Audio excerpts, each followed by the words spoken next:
All right. Thank you for joining us for the 7 Secrets of Effective Farmers webinar series. Today's session, Business Planning and Record Keeping. We're grateful to have Adam Hopkins from University of Tennessee joining us as today's instructor. A few housekeeping items before we get started. Please leave your microphones on mute and video off during the session. If you would like now locate the chat box, type your name and location into the box to help me record attendance. And you can use the chat box at any time to submit a question. I am recording the session and I will post it online. So if you like to view it again or share with somebody else, please feel free to do so. And at the end of this session, I will ask you to answer 2 questions to record feedbacks. So if there's no questions at this time, let's dive into today's session. Adam. All right. Well, hello, everybody. It's glad to be here. I'm glad everybody made it. We'll jump right into things. Realize we might have just a few hiccups. We're doing some internet ventriloquism. I think Iris is actually controlling the PowerPoint, and I don't know if she's ever seen it before. And so we're going to try to work together to keep this thing going right. But if we happen to miss something, then make sure to let me know, and we'll try to get everybody caught up, and we'll do the best we can. All right, so just a little bit about myself and my background. I think it's always good to see where someone's perspective is coming from. And so I grew up in Sevier County, Tennessee. I grew up, my father was a veterinarian. We grew up, we had sheep and horses and cows and a little bit of everything. I was active in the 4-H and FFA programs. And so, it started off as a little kid as following my dad around as a veterinarian, doing some calls and seeing that there. And so my dad is really what kind of drove me into the agricultural industry. It was what I loved and what I wanted to be around.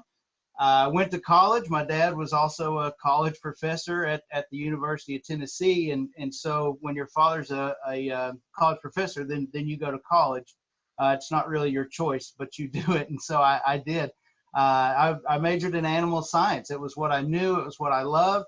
And so I did that. And then the next step, Dad said, hey, you've got to do that. You've got to at least graduate with a 3.0. And so I did that. I didn't really necessarily have any plans. And I sold real estate full time after that, honestly. I had a business minor in college. To be honest, when I was an undergrad, I didn't love business. I did not love accounting. They let me take it more than once, and it wasn't necessarily by my choice. And so, that was my first exposure to business. Sold real estate, and it really wasn't what I loved. And so I went back to drive a feed truck at a local co-op here, just to be around the people that I wanted to be around. And so the agricultural industry has always been really important to me. After working there, I started working in extension, went back to school, got an MBA, and then went back and got an MS in ag business and risk management. And so those experiences showed me something, and that led me to those decisions of those degrees. Is just because you see somebody with a farm and even a big farm and nice equipment or any of that doesn't necessarily mean they were making money. Or even keeping track of that. And so that always struck me as something really interesting. And so I always try to remind people, would you rather be the person with 1 acre that makes money, that profits, or do you want to have 100 acres and lose money? What really makes more sense? And so I kind of got pushed in the business direction because I believe in agriculture and in what we do. The last picture there is my daughter Ella. We have a farm now in Jefferson County, and so we do a little bit of everything, and part of it is the experience. So kids grow up, they have those experiences, and get to learn the same things that I did and appreciate those. I think it's important for our kids to know where their food comes from, and I think it's really important to nurture that, because they're going to be the future of our industry, and it's incredibly important. Okay, so here's probably one of the most popular questions that I receive. What should I do to make money off my farm? Quite frankly, my first answer is always sell it. That's, here close to Sevier County, for me, that's probably the most profitable option that I have. But maybe that's not necessarily what I'm looking for, and it's definitely not what that person is looking for. But it does put things into perspective that we need to keep in mind. So if we're looking to make money on the farm, the first thing we've got to decide is what do we actually enjoy doing? Because in all reality, we're kind of in a place where margins just aren't huge. I mean, we're not going to get rich, and so we need to at least be happy. That makes sense. I also find that people doing things that they enjoy are more successful than people that are doing things that they dislike. And so I think that's incredibly important. And that's probably the first thing that you need to ask yourself is what do you actually enjoy doing, and kind of removing the romantic notion of living on the farm, and actually narrowing down, okay, I like to do these things, these chores. The other thing is, what are you good at? Man, if even if you are incredibly motivated and you say, oh, I want to grow tomatoes, for instance, and then the next comment is, I kill every houseplant that I own. Maybe that's not your calling, right? I mean, we can all learn, and you can do better. I mean, that's no doubt about that. But at the same time, figuring out what your skill set is, and what you can benefit from and capitalize on is important as well. Have you farmed before? This is something else that I think is important. Folks that have got some experience and had some heartaches and some hard lessons, I think that oftentimes really helps out. But at the same time, realize that even if you're experienced, I mean, it helps, right? But it doesn't prevent everything. There's going to be something new every year that happens. It's different. And so that's just kind of the world we play in. But knowing where you're starting from and your starting point is probably pretty important, right? If we're deciding to jump right in and we're going to have, I don't know, 6 different items that we're going to produce off the farm, the first year we've ever had a farm, then maybe that's a little overwhelming. Maybe we need to take a step back, figure out something, master it as good as we can before we continue to move on. So what does it really take to get started in the industry? Well, a general knowledge of how the ag industry works is probably something that's important. For instance, for us in East Tennessee, you might decide that you want to be a hog farmer. The downside is, for us in East Tennessee, there's really nowhere to take your hogs. And so we need to be aware of that. And maybe there's another opportunity, right? Maybe we sell them directly off the farm. But we need to do some investigation and kind of know not only the general ag industry, but the one in our area for sure. Recognition of a business opportunity, that's big. You need to be able, when you start, to say, I'm going to do this. This is why I'm going to succeed. This is the opportunity that I have. Too often, it's easy to think, okay, I'm gonna do something. I'm going to create a product. I'm going to sell a product, and that's going to lead me to profit. Typically, it doesn't necessarily work that way, and so we have to be mindful. We have to find a business opportunity, because in all reality, if you want to grow vegetables and you want to sell me vegetables, I already can buy vegetables, right? I already have a place to go to buy them and a source. And so you've got to tell me what makes you better or why I need. And it might be you're the only one around, but a lot of the times we're going to have to do something a little more than that. The market for your product is important. Again, we talk here and good or bad, it's like having small ruminants, sheep and goats in our area in East Tennessee. There are not just a ton of people that eat sheep and goats in East Tennessee, particularly when we compare it to other proteins. And so I think we need to be aware of that. What's the market and where is it? Technical knowledge. luckily there's places to find more technical knowledge, right? And so I've either got to know crop production practices, livestock production. You've got the extension service, particularly for all of those of you in Tennessee. You've got a agent in every county that can help you with those production issues. And so I'd encourage you to look them up and contact them. They can work through a whole lot of things with distance diagnostics. They can help you plan and help you with those production techniques that maybe you're trying to refine and do better. Financial resources, that's going to be a big deal.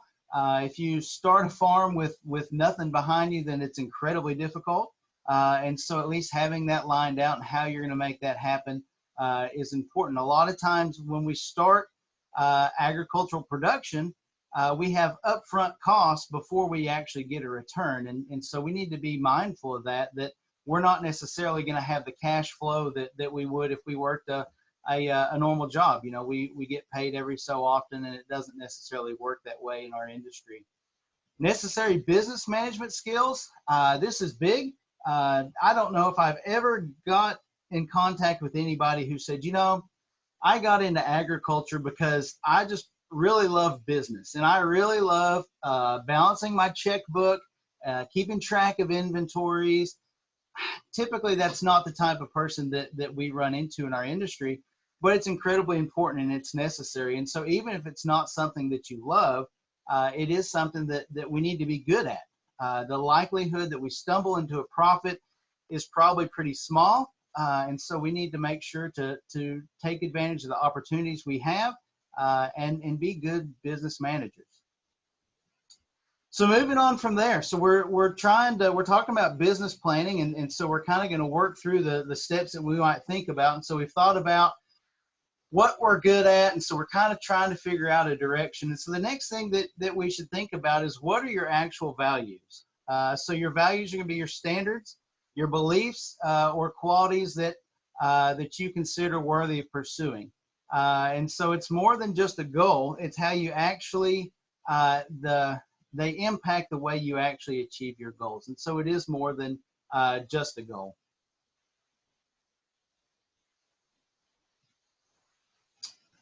So how do values impact the farm? Values can determine how you conduct business.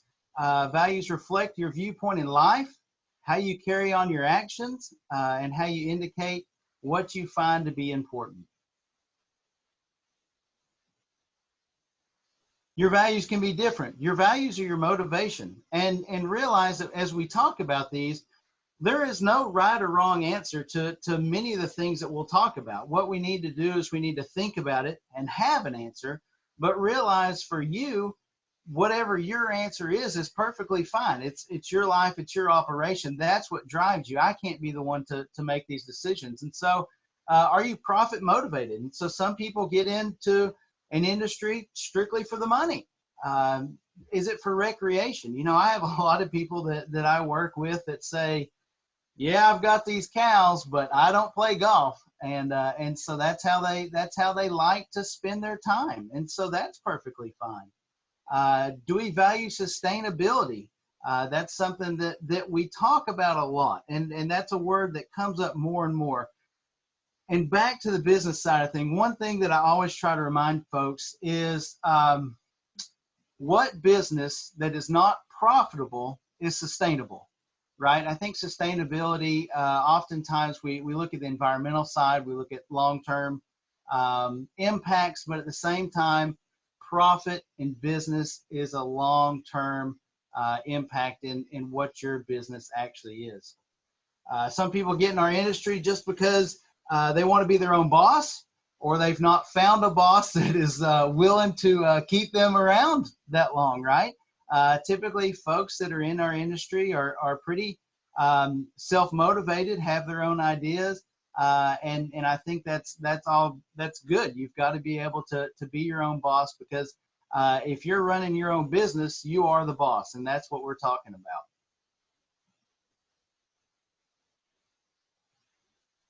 So how do you value your money? How do you value the environment? I think this is, we see this a whole lot. I find this is something really interesting to see what production practices people choose based on how they view the environment. And so I think that's important, particularly up front. You know, you might have certain views of the environment and how you protect it or how you use it. And you've got to make sure that what you're pursuing actually fits into those lines. So the next one is, how do your values actually mirror those of your business partners, right? So if you actually have a business partner, you've got to make sure those values are the same, or you're going to run into a lot of trouble. All right, so we've got our values. So we've thought about our values. We've thought about what we want to do, what we're good at. The next thing is actually taking stake of what you have. And so if we're first starting out, maybe the answer is nothing, but at the same time, we've got to pinpoint at least the things that we need. And so we'll see resources that we use commonly, including land, equipment, and labor. And how much do we have of each of those?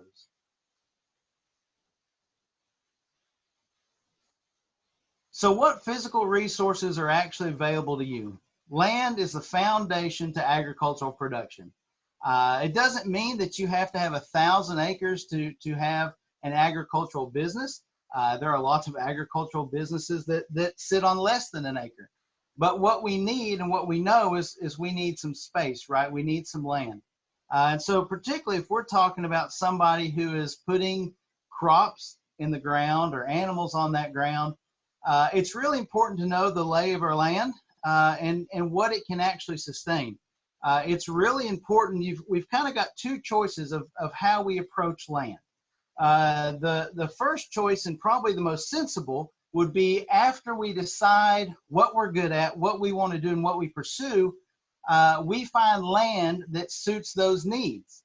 But typically we kind of do it backwards. We have land, and then we decide what we want to do, and sometimes we try to force that land to do something that maybe it's not best at.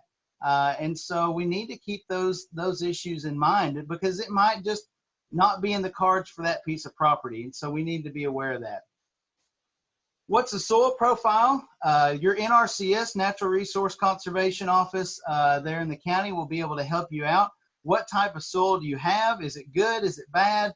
You know, sinkholes, water, how deep is it? And so there's a lot of things that they can help you out. And so I think that's worth thinking about and doing ahead of time. Water is a big deal. We're lucky in Tennessee, we don't have near the water issues that some other places do. But realize we need water. If we're going into livestock, we've got to have water. We've got to take care of those animals, and they're going to have a constant need for water. If we're going to do crops, irrigation is important. A lot of times, even with gardening, we might rely on the rain, but if we truly depend on a crop and we truly depend on production, leaving that up to Mother Nature sometimes is a little too risky. And so we need to be able to take advantage of those resources. How close are you to your customer base? That's important. Do you have to drive 3 hours to sell the product that you have? Are you, who are you basing that, and how far away are you? Are you permitted to do what you want to on your property? That's worth investigating. Interestingly enough, I've ran into the folks that have had issues, whether it be with city ordinances and things like that. And so we need to make sure and take care of those things ahead of time, so that way someone doesn't show up later, view our operation as a nuisance, and try to end things. Plan ahead with your ground.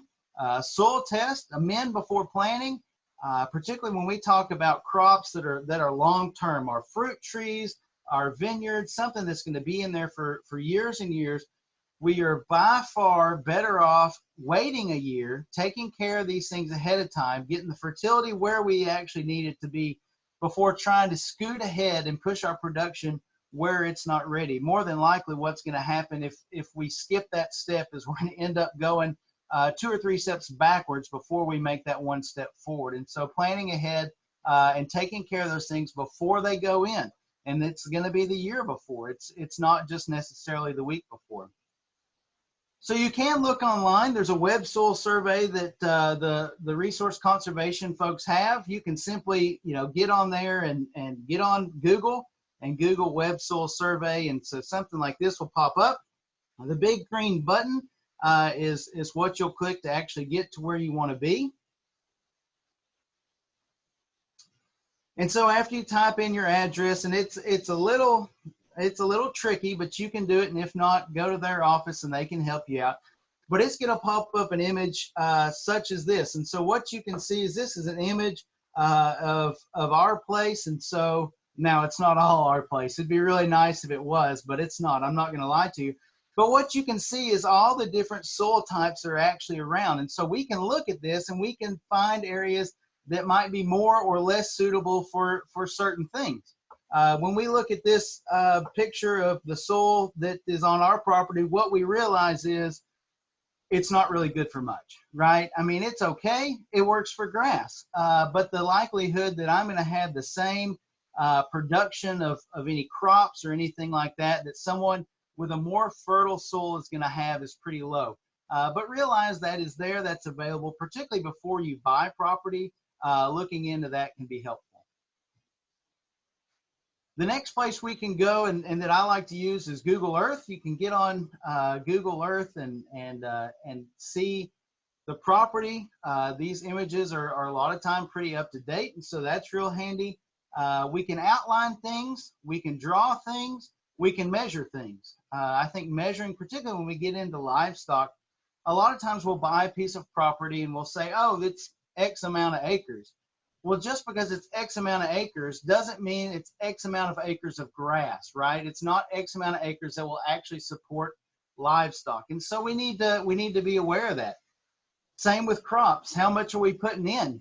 We can go in and measure an area and see, okay, do we have an acre actually there that we're going to put in? And so it can be great for planning. It can be great to look at layout and think of things that maybe we want to do a certain way or a different way. And so that's Google Earth. And so you can look at that.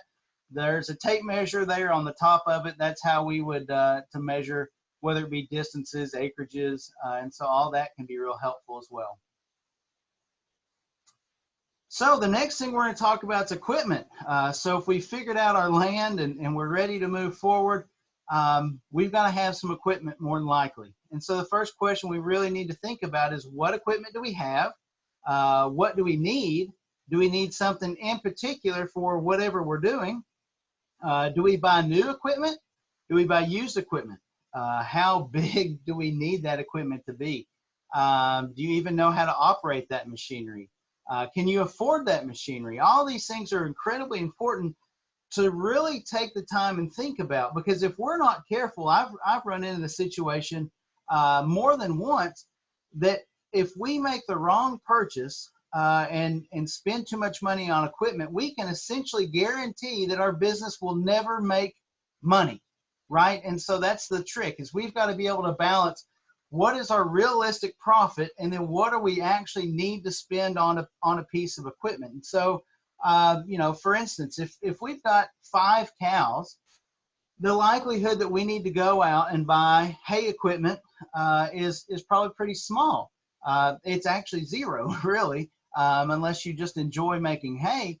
But we need to make sure to match up what we're actually doing with those expectations. And so, for instance, I was talking to somebody the other day and we were talking about it, and they were going to have 3 cows, right? And so they were talking about upgrading their tractor and buying a baler and you know, they're going to have a mower and so on and so forth. Well, the downside is kind of their plan was to spend close to $50,000 in equipment, whereas they could probably feed those cows for $500 a year, right? And so it takes a whole lot of years of $500 to equal that $50,000. So we need to think of that ahead of time.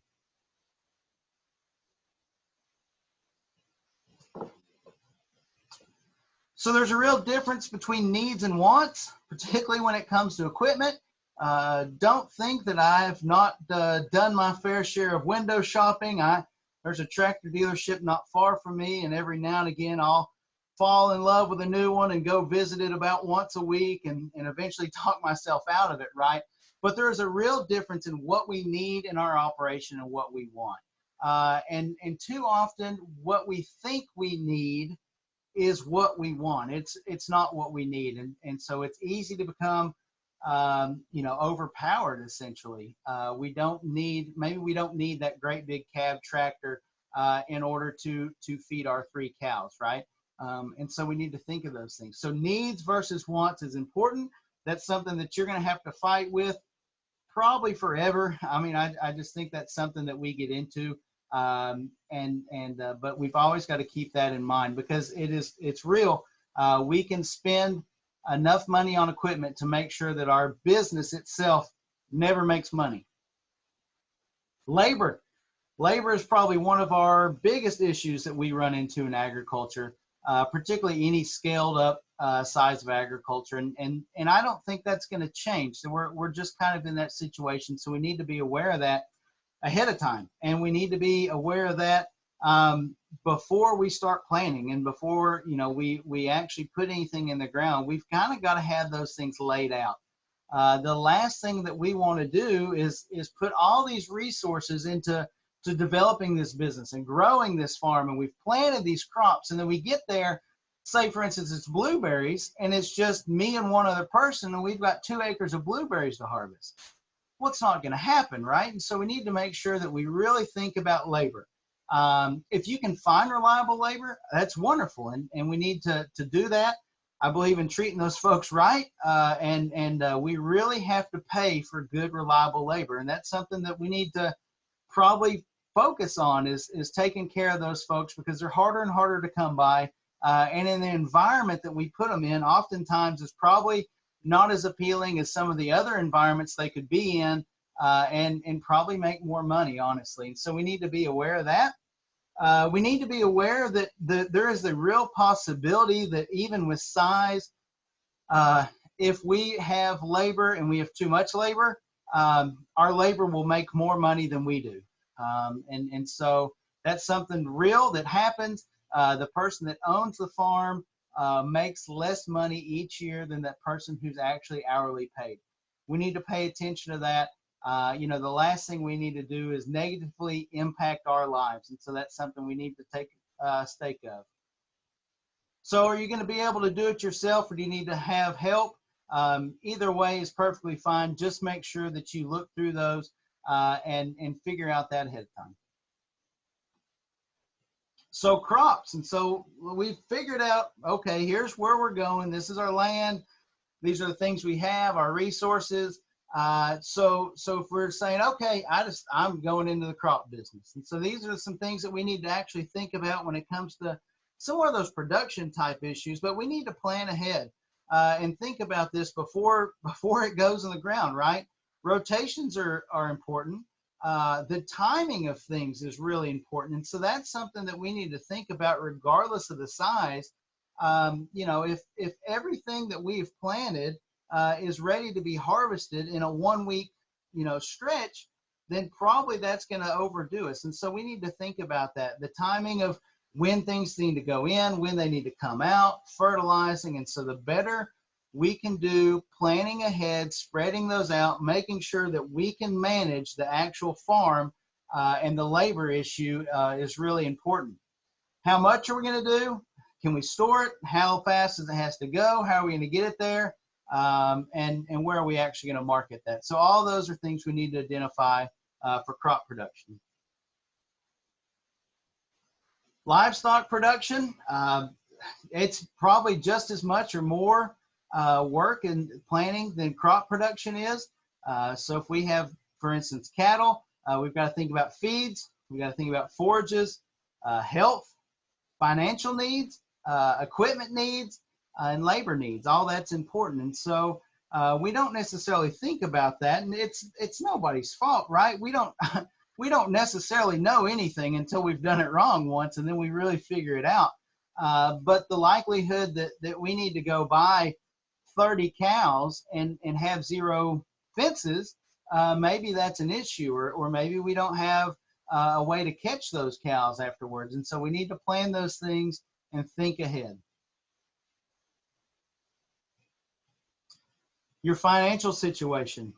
This is really important. It's never the funnest thing to talk about, by far, the animals, the crops, the equipment is what's fun. That's enjoyable. That's typically why people get into what they do.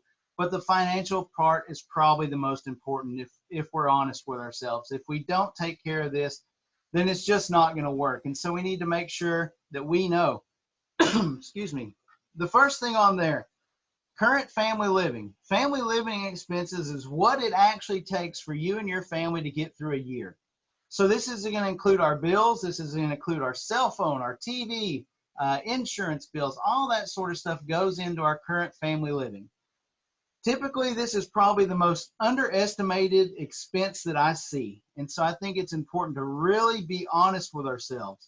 If you want to track your spending, if you honestly looked at your spending for a month, maybe 2 months, it would probably blow you away, right? But it's definitely important. I'm going to tell you, anytime that I feel like I need to save money, if I just look at how I'm spending it, oftentimes it's real easy to figure out what I should cut out. And so I think that we need to pay attention to that. Something else that typically seems to happen is the less we want to look, probably the more we need to look. And so make sure to keep that in mind. Pay attention to that. You know, a lot of times we have this idea of, oh, we're going to start the farm. You know, I'm going to quit my job and I'm going to farm full time. It's just what I want to do. That's incredibly risky, right? Particularly if, you know, if you're making $100,000 off the farm, to think we're going to go into farming full time and make $100,000 and replace that income the first year is probably pretty small. And so we need to be aware of that. And so I'm not saying that living off the farm is impossible. What I'm saying is it might take a change of living, right? It's all in how you live, or maybe it takes, maybe you do both, right? Maybe you work on the farm and off the farm as well. Checking your farm, your financial business, and actually see how is your business going. I think that's important. We can't just do it, you know, once a year. The more often we do it, probably the better off and more profitable we'll be. But we need to at least pay attention once a year. And I mean, that's not even enough. But too many folks, you know, we don't pay attention. The receipts go in the glove box, and then we don't ever really feel that pain until the end of the year. And we say, oh, I spent that on that. And so we need to prevent that. We need to pay attention ahead of time. What kind of risk do you want to face? This is another question that you can answer anyway. Personally, I'm against risk. I don't like risk. And so I'm a very conservative person financially. And so the decisions that I might make might be different than the ones you would make. And so we need to pay attention to that. It's all in what you want to do, right? There is a risk and reward. You know, do you want what you know you can have, or do you want to wait and see what you can get? Either one, it's up to you. We need to manage that properly. What's the current business environment? Excuse me. Ag is interesting right now.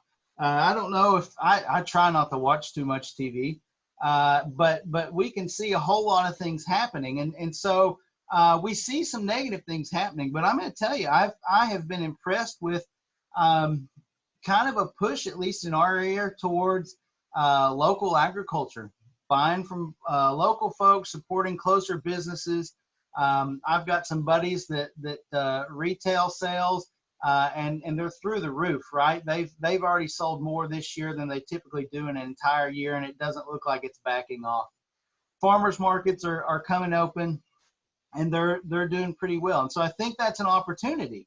But at the same time, we've got to have a long-term strategy, right? We can't just say, oh, I'm going to do this in a farmer's market, we'll do it forever. It could, but at the same time, there's only so much growth that you can do from some smaller markets.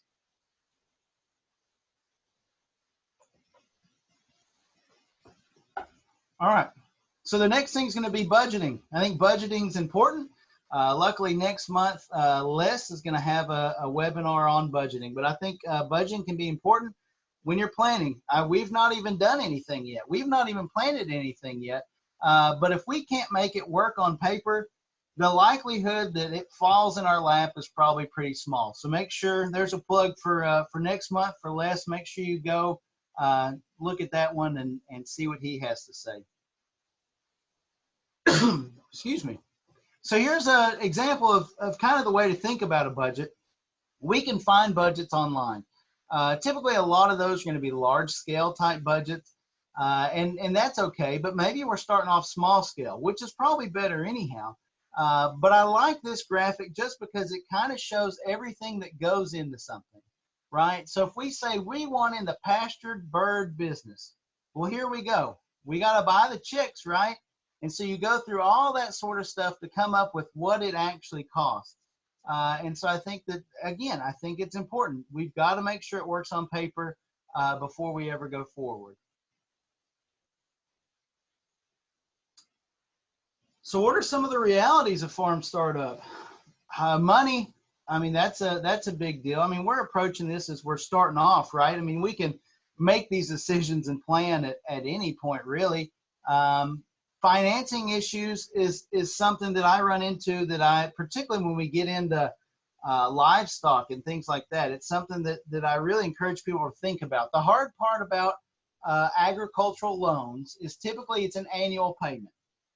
So if we borrow money for cows, and a cow has a gestation period of 9 months, and then she's going to have a calf, and they're going to wean that at 6 months. When we add those two together, it no longer equals 12 months. We've got a payment before that's ever actually come. We've not sold that calf yet, so we need to pay attention to that. More work hours than there are in a day. Again, it's a management thing. It's a labor thing. Figure out what you can do. I get a return when. This is always, exciting, particularly for folks that are looking at grapes, fruit trees, something like that. We're going to put them in the ground. We're going to pay money this year. We're going to pay money next year. We're going to pay money. We might be 5 years down the road. Maybe it's something better. Maybe it's 3 to 4 years down the road. But at the same time, if we're going into a business like that, we need to realize that nothing's coming out yet.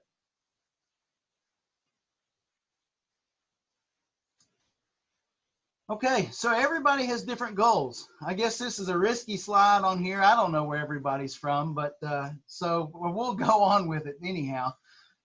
So everybody's got different goals. What I want you to realize is it's your goal. It can be whatever you want it to be. I'm not here to tell anybody that this is a good goal or a bad goal. What we hope is to try to push people in a direction to have goals and have goals that make sense. So I stole this from my buddy Hal Pepper. He uses this slide, but I think it's really interesting. And so this actually comes from David Cole, and it says, develop a written plan to achieve your goals. 80% of Americans have no goals. 16% have goals in their mind and never write them down. 4% of Americans write them down and make 9 times more money. Now, the first time Hal ever showed me that, I will tell you that I wrote down goals. I did not make 9 times more money that day. But I think what we see from that is not necessarily that if I do that, then this is going to happen. But it shows the frame of mind that person is actually in, right? How much are they actually going to put into their business in order for it to succeed, right?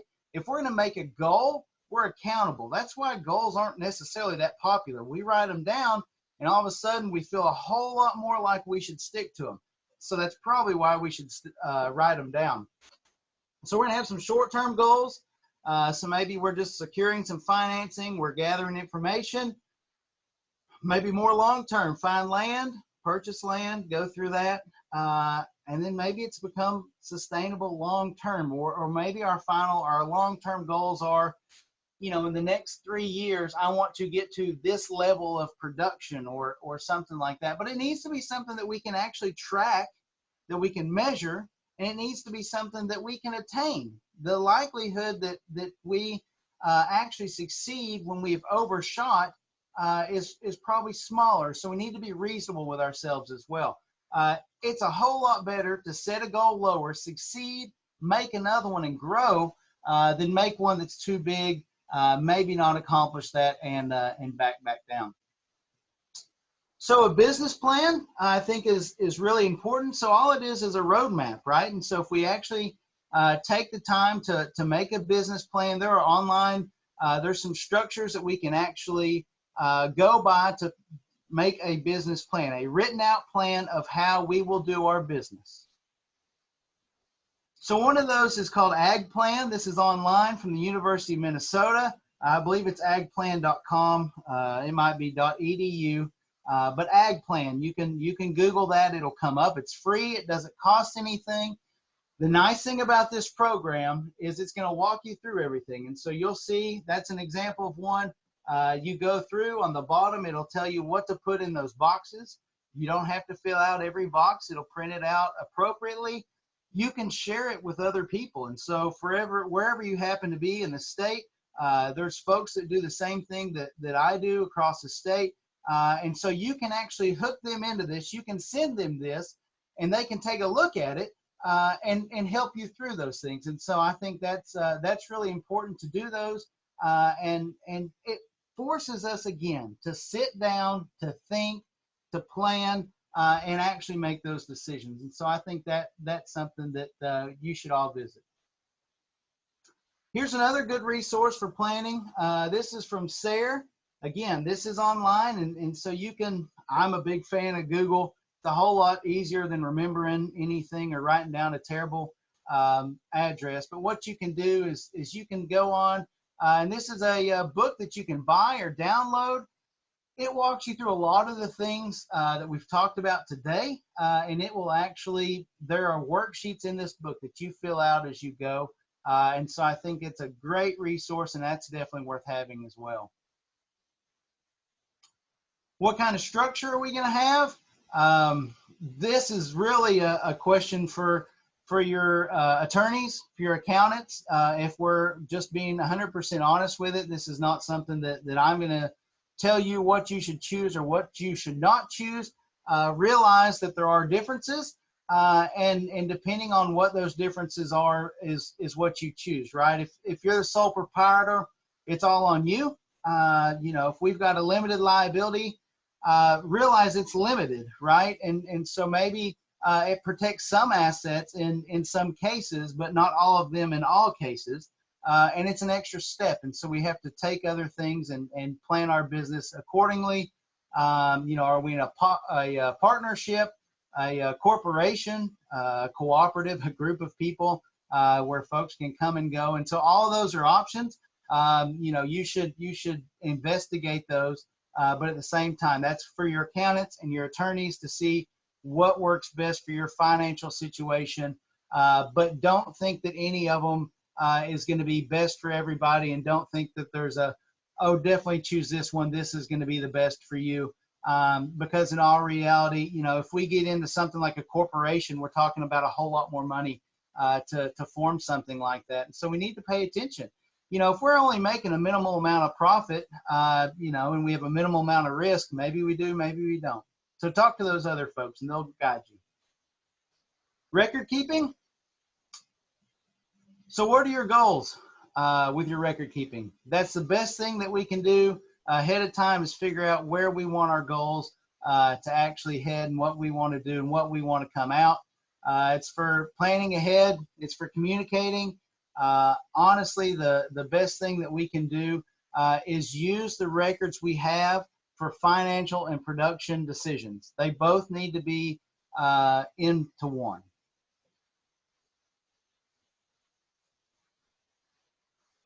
So your record should be good enough to make both those decisions and start with the end in mind. When we start making our records and our record keeping programs, figure out what answers we need to have and what we want to see at the end of the day. Maybe we do want to see how much money I brought in from each market at the end of the year compared to just overall sales. Maybe we divide it out, maybe we don't. But think about how you want to use that information and what you'll do with it. Preparing for the unexpected. This is something that's harder to think about. I think it's incredibly important, particularly if we're talking about a farm that's been going any length of time. Too often we don't share, we don't do a good enough job. We don't know when the end will be. And so if we put this much time and effort and passion and blood and sweat and tears into this operation, the least we can do is give whoever we hope for it to go to the best shot of success. Too many times I see folks that grow up on the farm, inherit the farm, when they're 30 years old and go under because they just didn't know. They grew up on it. They knew all the production, but they didn't know the business. And so I think it's incredibly important to look at those things.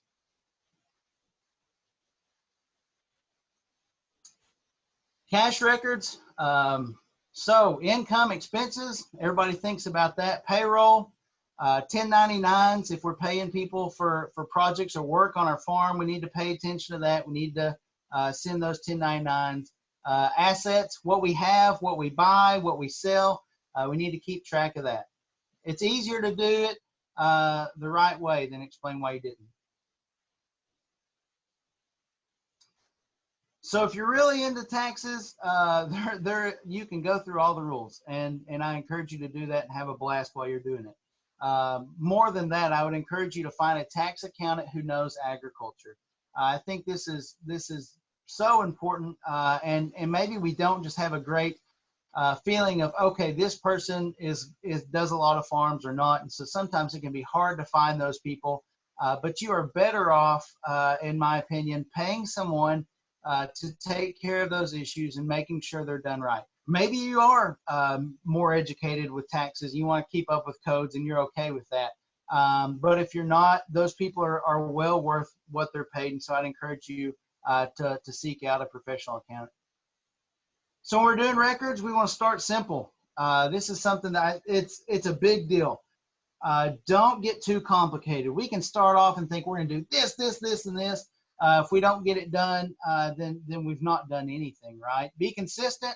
Do it at least once a month. That's a big deal. Once a year always works out to be a bad deal. Be disciplined. If you need assistance, get assistance. There's folks out there that can help you. And be as enthusiastic as you can. So do we want to do it on the computer or by hand? Quite frankly, it doesn't matter to me. It's up to you. I've got a neighbor that farms full-time.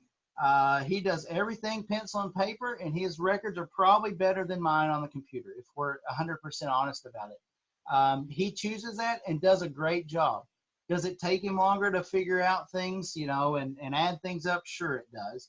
But at the same time, that's what he does, and he does it religiously. And so I would never say, oh, quit doing it that way, because he's doing it well. So this is completely up to you, whether or not you do it. The other thing to think about is startup costs of some of these programs. The last thing we need to do is spend all of our profit just on record keeping, right? When we could do it another way that's cheaper. So for financial records, again, pencil, paper, Excel, there's spreadsheets out there. Quicken is a good all-around program that we recommend a lot, just because it's pretty straightforward, it's pretty simple, it's pretty affordable, pretty good little package. QuickBooks is more capable. You can do a lot with QuickBooks, but it can be more complicated. It's also more expensive. So again, all those are options. Look into them, but don't always think what we're trying to do is not necessarily do the best and we're trying to make the most sense of things and make the best decision. And so, yeah, can QuickBooks do a whole lot more than Excel can? Sure. But at the same time, Excel is okay, right? If we say, I'm starting off and I just don't have the money to spend on that, well, do the best you can. Just because we're not doing the top tier doesn't mean we don't need to do it. So here's an example of what you'd see on a Quicken report. This is just some things that you would see. And so this is a report. This is how we want to think of things, what we want to spit out. And so you'll see everything down there. Again, a Schedule F is a great place to start. There are checklists and there are places you can find where you would find these categories. But at the same time, that's an example of what we'd be looking at. This one's the same thing, divided out by the actual enterprise. So whether it be blackberries or blueberries, and so we can divide that out, see what comes in and out for every different crop. So here's another website that works out really well for record keeping. You can go to that. I assume that there'll be a recording, and I guess Iris will put the slides up so you can go to the SOG website. They've got some really good spreadsheets that are on there, already done, examples. You can take a look at those. Here's an example. This is the website, so you go there. And so here's some links, but what you'll see, and you keep scrolling down through there, again, there's several different spreadsheets. Take a look at those. If you want to invent your own, that's perfectly fine, but realize there are things out there. There's a whole bunch of different apps and programs, particularly when we come to production records. Realize that all of them have positives, all of them have weaknesses. I can't say, oh, this is the best one, and so I would use that. Everybody tends to use something different. Take a look at those, but again, make sure you pay attention to how much it costs, and make sure that actually makes sense to do that. It's easy when we start to think, oh, I need all those things. Remember, there is a difference between needs and wants. So here's another one. This is at sheepandgoat.com. I thought this was real handy. There's a whole bunch of things for small ruminants. And so if we're looking at the other stuff, a lot of that kind of went towards the vegetables and the crops. And so this is more towards small ruminants. And so sheepandgoat.com, you'll see there's a records page there. And so you can go to that, and there's some apps. And so I think that's a pretty handy website. Okay, warning, the more complicated it is, the less likely you are to use it.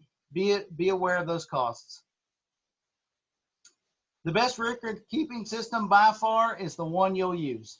There are a whole bunch of them, and so realize that you have lots of options. Pick the one you'll actually use, and make sure you need it or you will actually use it.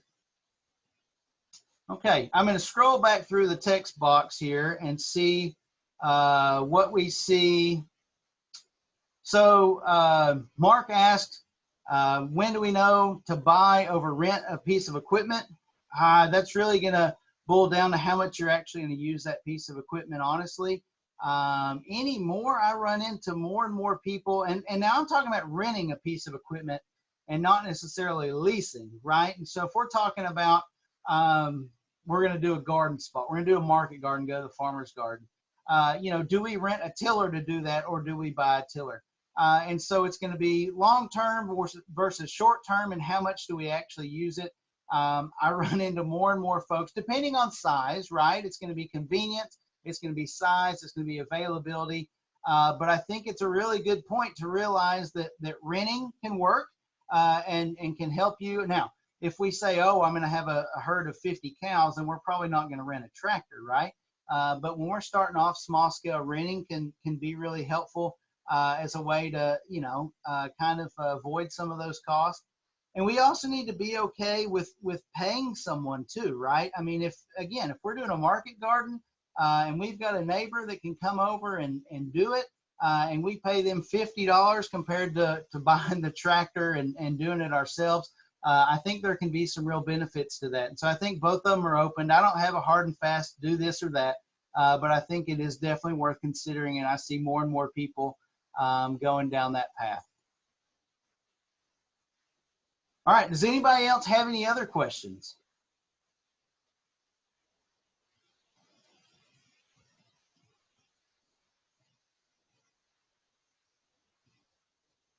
All right, if not, I'll hang around. Oh, the chicken graphic, Iris, are you going to share this with everyone? The video? Or the PowerPoint?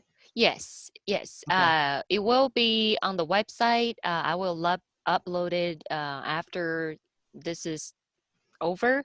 Okay. And the link of the website is actually in the email that I sent you earlier. And right now, well, thanks, Adam, for sharing this really important information with us. And just before you all sign out, I'm going to launch 2 questions. So if you can report some feedbacks, how do you like the session? Please share with us. I'd encourage everybody to do that. I won't have any clue who puts what, and so please do that. Feel free to stick around if you have any more questions. Send those in a chat box. Realize that again, there is somebody both in your county and a regional farm management person here in Tennessee to help you. And so if we ever can, please feel free to reach out and call. Nothing is ever too simple, and we're here to help. Thank you, Adam. Well, everybody, just don't forget to join us next month. We will learn about budgeting. It will be a great session as well.